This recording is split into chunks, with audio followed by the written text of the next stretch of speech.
Good morning, students. Here in this module, we are going to revise or discuss the chapter Story of Village Palampur. This is the chapter 1 of your economics book. So let us begin, student.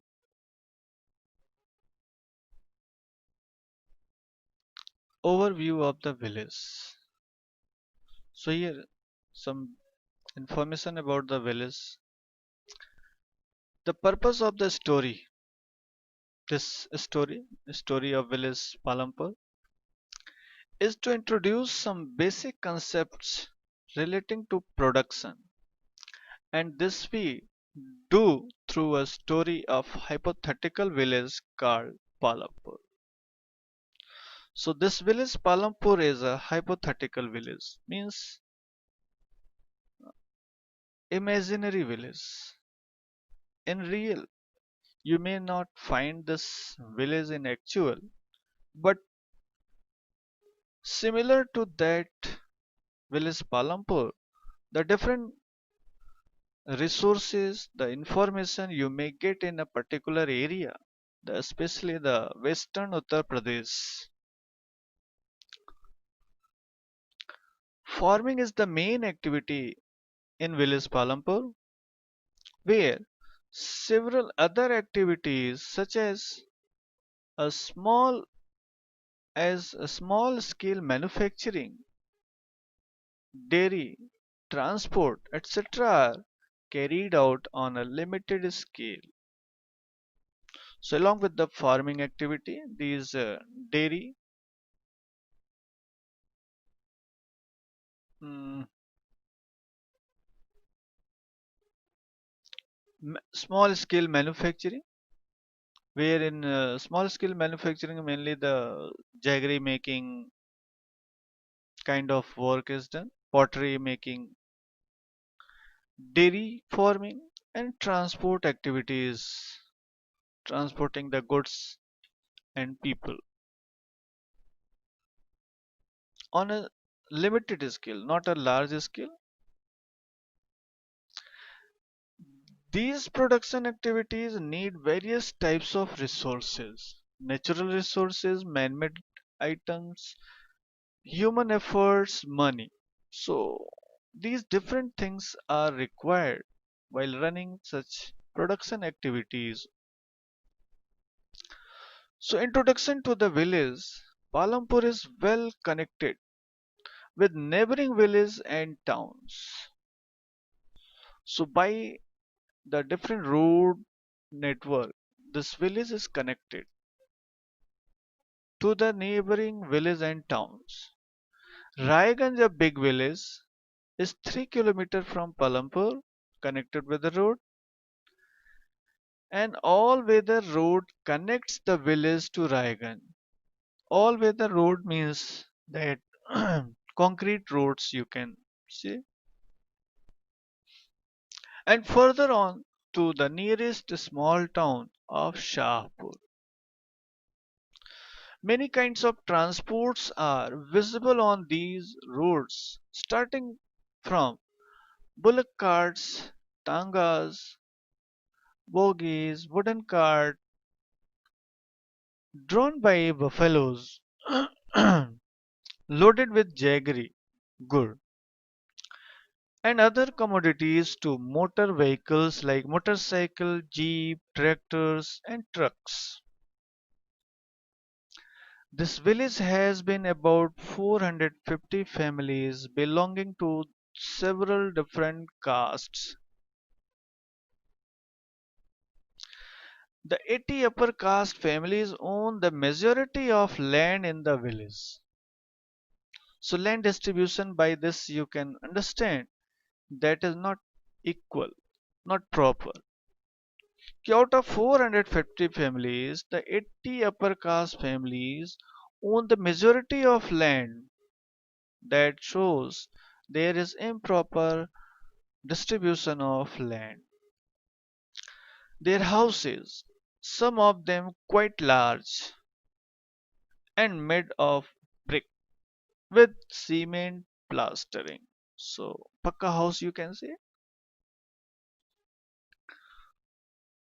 The SC Dalits, scheduled caste Dalit, comprise one third of the population and live in one corner of the village and in much smaller houses, some of which are of mud and straw. So mud and straw you can understand that huts are there. So one third population of the village is belonging to scheduled caste Dalits, and they are living in one corner of the village and having very small houses. Most of these houses have electric connections.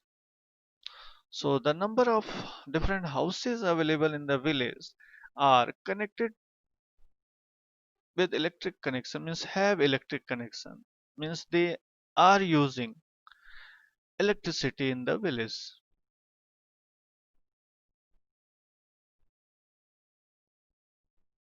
So this is an example. Here you can see how these are the facility available in the village.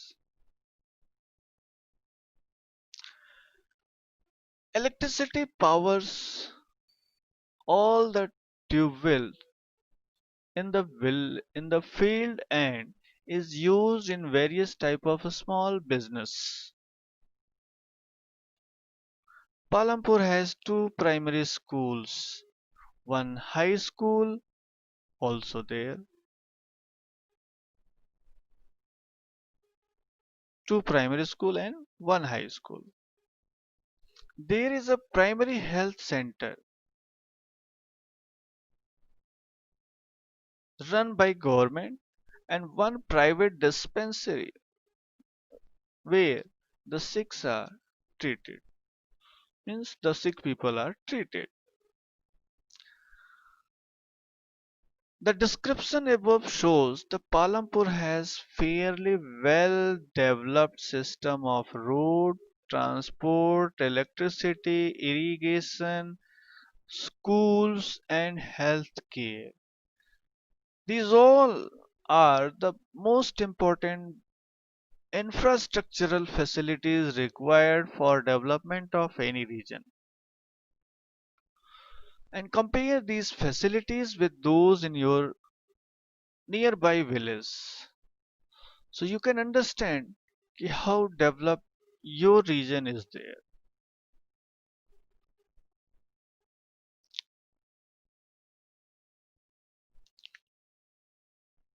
The story of village Palampur, an imaginary village, will take us through the different types of production activities in the village. So the different types of production activity will understand in this story of village Palampur. In villages across India, the farming is the main production activity. Of course, you know that India is the mainly dependent on farming activity. So main production activity in India is the farming. The other production activities referred to as non-farm activities include a small manufacturing, transport, shopkeeping, etc. We shall take a look at both these types of activities after learning a few general things about production. So what are these? Means about these different manufacturing activity will discuss after understanding some basic concepts of production activities.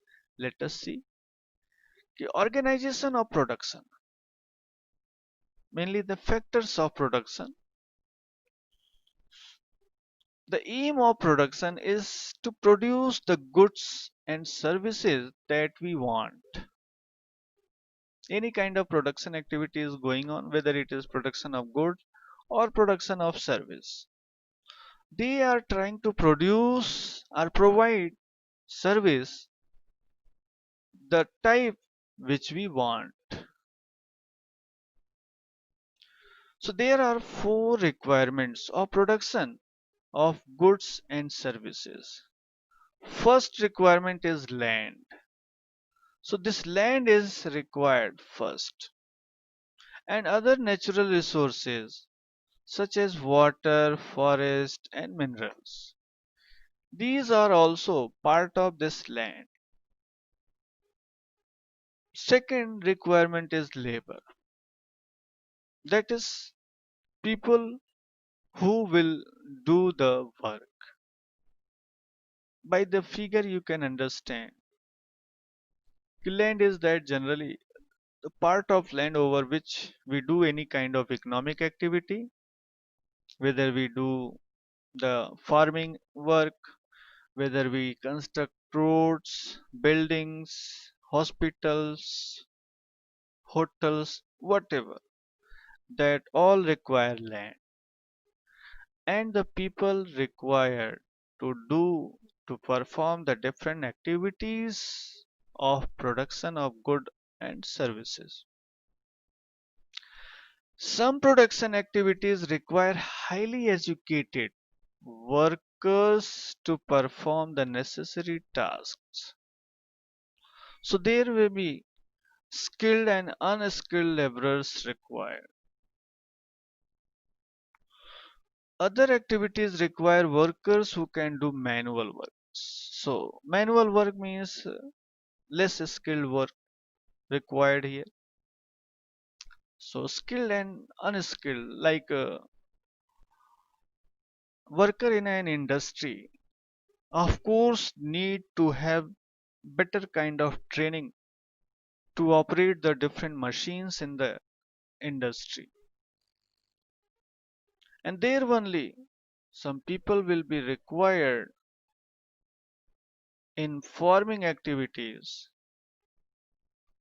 on construction site, who needs to just provide their manual labor work. Each worker is providing the labor necessary for the production. Labor is that workforce required, that effort required.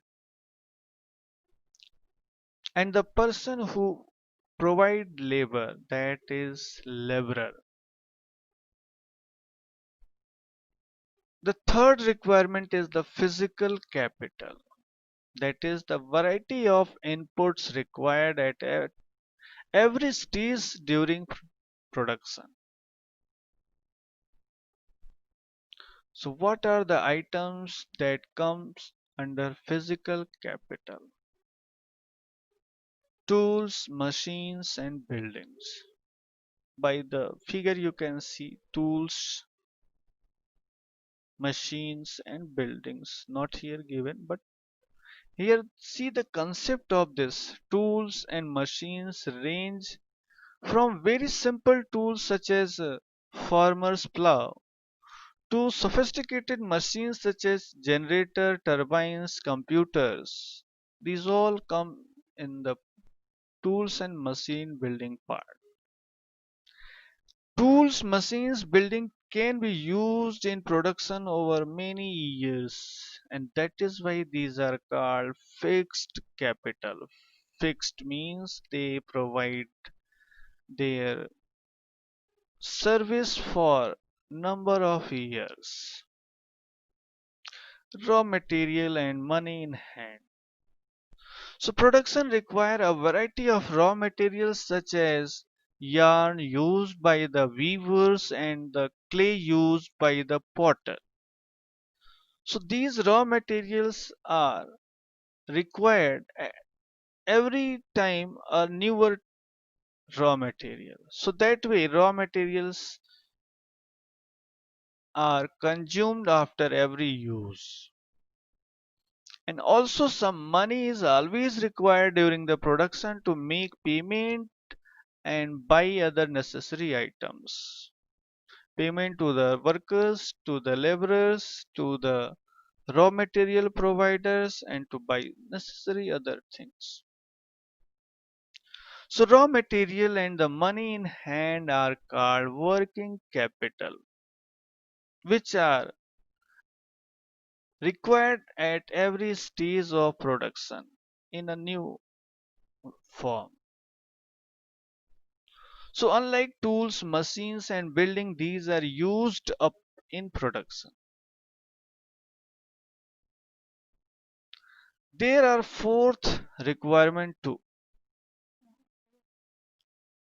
Earlier we discussed three requirements. Here fourth one is, so you will need knowledge and enterprise to be able to put together land, labor and physical capital and produce an output either to use yourself or to sell in the market.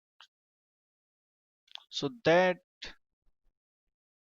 knowledge and enterprise which you require to combine all these three factors of production, land, labor and capital, that is the fourth requirement.